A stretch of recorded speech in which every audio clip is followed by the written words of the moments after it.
I've been cycling through very, very short teachings on the 9 precepts of Jaya Kula. These precepts are like functional medicine. They help you to conserve energy for your sadhana and to have a smoother experience with people in your lives and a smoother experience internally. So these are functional precepts. They're not moral or ethical prescriptions or judgments.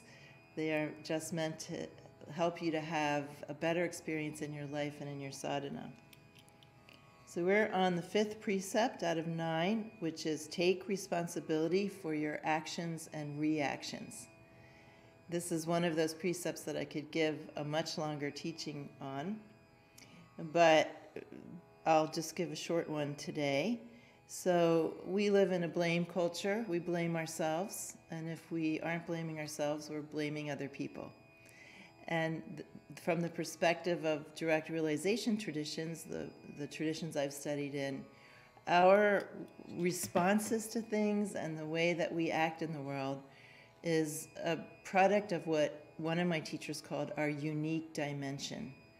So we all have the same essence nature of totally enlightened awareness and energy, but we also have a unique dimension, which is all of the details and complications and permutations of our personality that we show up with. This might be called our karma. Karma means activity, but specifically it means bound activity, activity that is bound into a certain pattern. So you might think of yourself as kind of a bundle of these patterns, or as I like to say, a jumble sale. Jumble sale is a way of saying a yard sale, but it's a Britishism that I learned from my British friends and like a lot. So just we can think of ourselves as a collection of stuff on a table, different patterned, interesting things. There's some of them not so nice that we don't enjoy so much, and some of them that we do. But this is what we call our unique dimension. And that unique dimension is determining, at least for a little while, how we respond to things. So if we, for instance, have a person in a room with 10 people observing that person, and that person, let's say, picks their nose or farts or something like that, the 10 people in the room are each going to have a different response to that. Some people might think it's funny, some people might think it's gross, some people might be embarrassed, some people might be outraged. You know, your response to things is not the response that everybody is going to have. And we need to keep this in mind when we are relating to other people, that other people are not causing us to respond in a certain way. The way that we respond is coming from our unique dimension.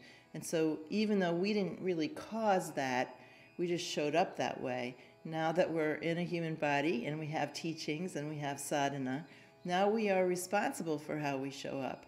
And so we work with that. We work with how we're showing up without blaming ourselves because we didn't cause it, and without blaming other people because they didn't cause it either. We were made by this alive, aware reality in the shape that we showed up in. And now that is our material to work with in our lives and try to relax and unwind. So this is a tradition where there's really no blame or shame or judgment, either of ourselves or other people, where there's just working with ourselves with what I like to call practical positivity. We're very practical about how we're showing up, and we're very positive because we understand that we have been given the tools by the grace of this alive, aware reality to help us to unwind these tensions. Another example that I think is really moving to me is people who are, incarcerated or in concentration camps, or like Tibetan lamas who have been in, and still are, some in labor camps. So, there's a whole range of experiences and responses that people have to those circumstances. And of course, many people are highly and deeply traumatized by those circumstances. But there are other people who come out of those circumstances saying, it made me a better person. It made me more compassionate. I'm glad that that happened to me because it helped me deepen my sadhana, deepen my awareness.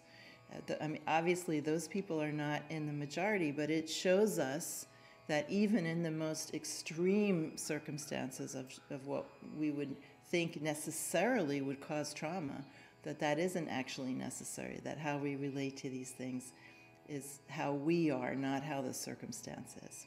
So that's what it means to take responsibility for your actions and reactions.